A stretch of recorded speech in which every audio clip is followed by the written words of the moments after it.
the frozen fields of eastern Ukraine bear witness to a war of staggering human cost, where Russian forces, driven by a desperate attrition strategy, are sacrificing thousands daily for marginal gains.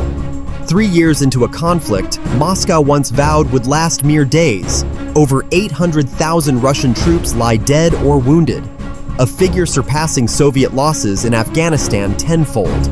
Yet, as winter tightens its grip, the Kremlin's calculus remains chillingly clear. Trade blood for land, no matter the price. With U.S. aid hanging by a thread under a Trump presidency and Ukrainian morale fraying, the war's trajectory hinges not just on bullets and drones, but on geopolitical gambles that could reshape global security for decades. Please like the video and subscribe the channel. Thanks. Since February 2022, Russia has suffered approximately 800,000 casualties, a number equivalent to the population of Seattle, with 429,160 losses in 2024 alone. December 2024 marked the deadliest month, with 48,670 casualties and a daily average of 1,570 troops lost. On December 19th, a single day saw 2,200 Russians killed or wounded. These figures, sourced from Ukrainian and British intelligence, underscore a grim reality. Putin's special military operation has devolved into a World War II-scale slaughterhouse, with losses outpacing those of the Soviet-Afghan War by over 50 times. Russia's attritional strategy, adopted in mid-2024, prioritizes territorial gains over troop preservation. For every square kilometer captured in 2024, Moscow sacrificed 103 soldiers. While this approach secured towns like Avdiivka, Vuhledar, and Kurakovithe, gains are largely symbolic. Swaths of farmland and rubble, far from decisive strategic victories. Despite claims of robust recruitment, 740,000 contracts signed since 2022, the Kremlin faces a dire shortage of able-bodied men. Independent reports reveal monthly recruitment rates lagging behind casualty figures, forcing Russia to lower medical standards, reclassifying syphilis, schizophrenia, and hypertension as minor ailments to widen conscription pools. Regional governments are struggling to meet quotas, with public willingness to volunteer plummeting. The math is unforgiving. At current loss rates, Russia needs 60,000 to 70,000 fresh troops monthly to replace casualties. Yet, Western analysts estimate only 30,000 to 40,000 are enlisting, creating a deficit that could collapse frontline units by mid-2025. Compounding this, North Korean soldiers deployed in Kursk have suffered heavy losses, with up to 1,000 killed, a sign of Moscow's reliance on authoritarian allies to plug gaps. While Ukraine's morale dips under artillery barrages and delayed Western aid, Russian soldiers face their own existential dread.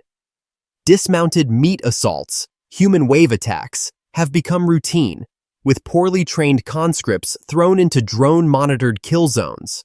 Videos of executed Ukrainian POWs and mocked corpses, now rampant on Telegram, reveal a brutalization of warfare that erodes discipline. Russian society, however, remains insulated. State media glorifies sacrifices, while avoiding another mobilization to prevent backlash. Yet, whispers of dissent grow, families of the missing plead for answers, and returning soldiers describe zombie-like comrades numbed by relentless losses. The 2024 U.S. election has injected volatility into the conflict.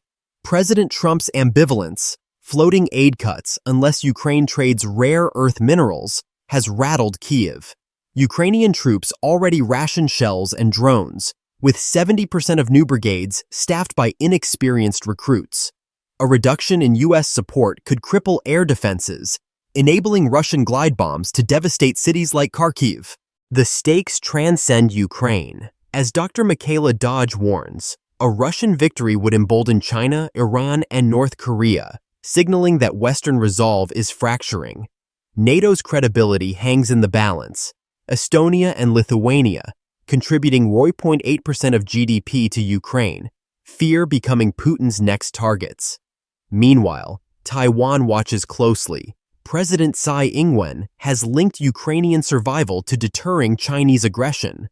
Putin's war machine, though hemorrhaging men, shows no signs of halting.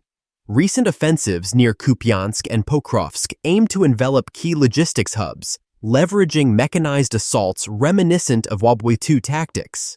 Yet, without breakthroughs, Russia risks exhausting its Soviet-era equipment stockpiles by 2026, according to NATO estimates. For Ukraine, the challenge is existential. President Zelensky's shift to seeking a just peace reflects war weariness, with 78% of Ukrainians fearing reduced U.S. aid under Trump.